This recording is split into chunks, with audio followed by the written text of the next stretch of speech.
Vous êtes sur Zonar Télévision, vous êtes les mieux informés. Bienvenue à suivre Zonar Actualité.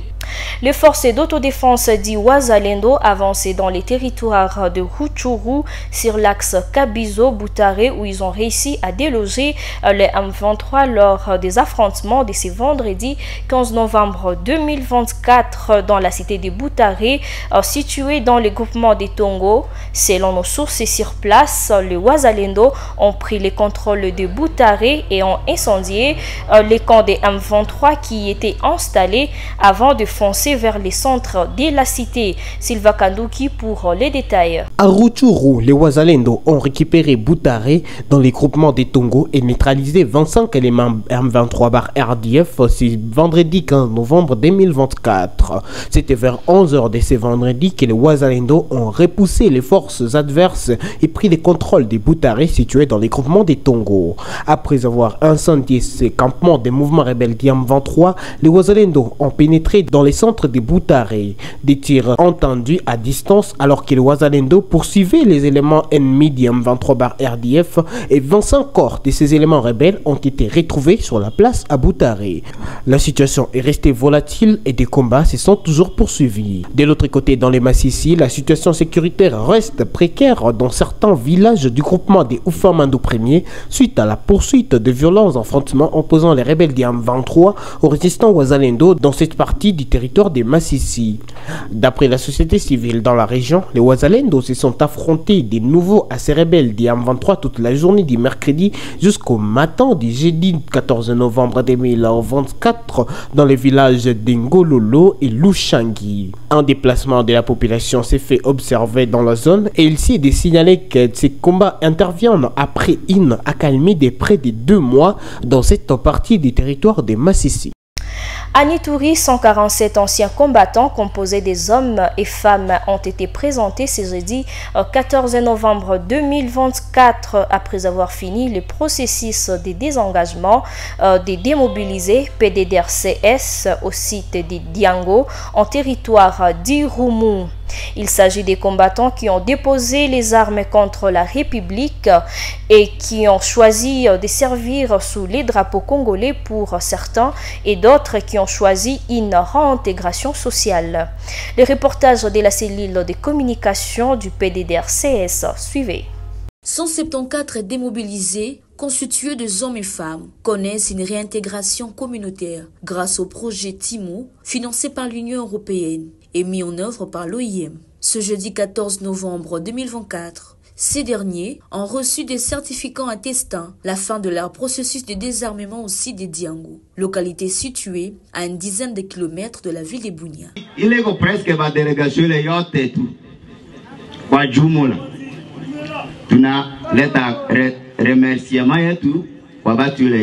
Une autre liesse provient de la coordination provinciale du PDRCS. Nous profitons maintenant pour lancer l'appel solennel à tous les jeunes gens qui sont encore en brousse avec des armes de ne pas traîner le pas. De son côté, le chef des bureaux de l'OIM se réjouit de voir les objectifs assignés être atteints. Rappeler que l'objectif global de ce projet, financé par l'Union européenne et mis en œuvre par l'OIM, Agence des Nations Unies pour les migrations, en appui au PDDRCS, est de contribuer de façon significative et substantielle à la stabilisation des territoires de l'Est de la République démocratique du Congo. Représentant l'autorité provinciale, le commandant de 32e région militaire, le général-major Urbain Tamboukabame, a appelé ces derniers à pérenniser ses acquis. À vous, ex-combattants, qui sortez de Diango, aujourd'hui, nous vous exhortons d'être désormais les vecteurs de la paix, les acteurs de développement de vos communautés respectives, pour donner un sens au sacrifice que vous avez consenti en restant à Diango malgré tout ce que vous y avez enduré. $225.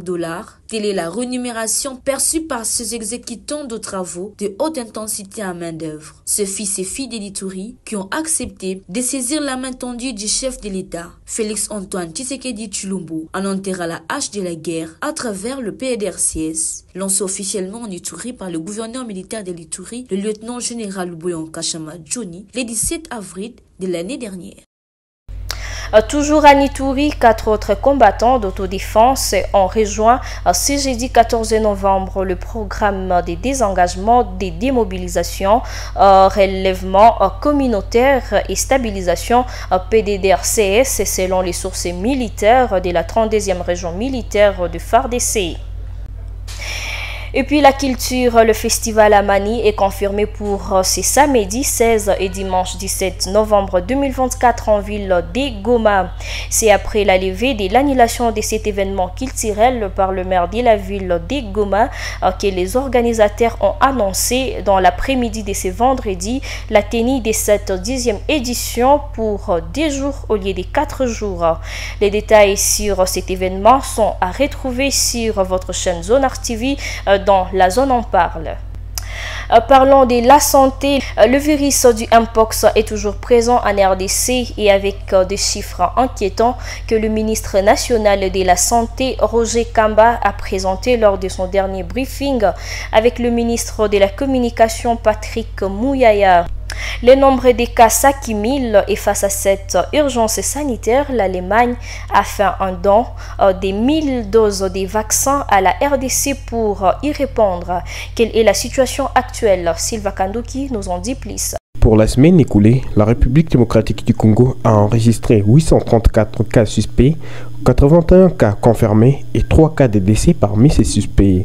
Le cumul aujourd'hui est de 37 668 cas suspects, 30 112 cas investigués, 19 677 cas prélevés, 9 456 cas confirmés et 1132 cas de décès suspects. Les taux de létalité a diminué, passant de 1,6% la semaine 44 à 0,36 la semaine 45. Depuis le début de l'épidémie, la semaine 1 à la semaine 34, 42 912 cas suspects ont été répertoriés, parmi lesquels 9 454 cas ont été confirmés et 1132 décès ont été enregistrés. Face à cette situation, la République fédérale d'Allemagne a fait un don de 100 000 doses de vaccins contre le Mpox.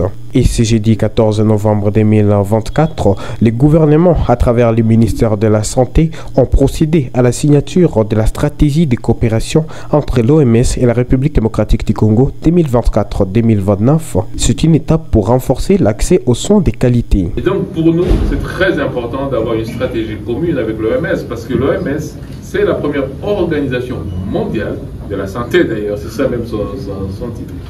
Des nouvelles nations qualifiées pour la CAN Maroc 2025 après des matchs de la 5e journée des éliminatoires de ce jeudi 14 novembre 2024. 5 autres nations ont rejoint la liste des 7 qui avaient déjà leur ticket pour la phase finale de cette édition de la Coupe d'Afrique des Nations. Les résultats de la 5e journée avec Réconfort Toumaïni. Suivez. Les rencontres au programme dès ce jeudi 14 novembre pour les comptes de la 5e journée des éliminatoires de la CAN 2025 ont permis à 5 nouvelles nations de se qualifier pour la phase finale. Entre autres, les Gabon, l'Afrique du Sud, l'Ouganda, la Tunisie et le Nigeria ont validé leurs billets pour la suite de cette belle aventure qui s'annonce palpitante. Les pays déjà qualifiés pour cette CAN Maroc 2025, Maroc comme pays organisateur, Burkina Faso, les Cameroun, l'Algérie, les Sénégal, l'Angola, la République démocratique du Congo, l'Égypte et la Côte d'Ivoire, la Guinée équatoriale, les Gabon, l'Afrique du Sud, l'Ouganda, la Tunisie et le Nigeria. Les pays déjà éliminés de la course, on retrouve Libéria, Eswatini, Namibie, Soudan du Sud et Burundi, Malawi, Libéria Togo, Soudan du Sud et Congo-Brazza, enfin Madagascar. Des matchs à suivre également pour ce 15 novembre 2024 à partir des 17h. Cap-Vert qui jouera face à l'Égypte, Mozambique jouera face au Mali, Eswatini jouera face à la Guinée-Bissau, Zambie jouera face à la Côte d'Ivoire, Gambie jouera face aux Comores, Angola face au Ghana, Gabon face au Maroc à 20h juste. Et pour demain 16 novembre 2024, Éthiopie jouera face à la Tanzanie à 17h. La Guinée jouera face à la République démocratique du Congo à partir des 20h juste. Fin des Zonars actualités sur Zonars Télévision. Merci à vous tous et vous toutes de nous avoir regardés. On se retrouve dans nos prochaines éditions. Bye.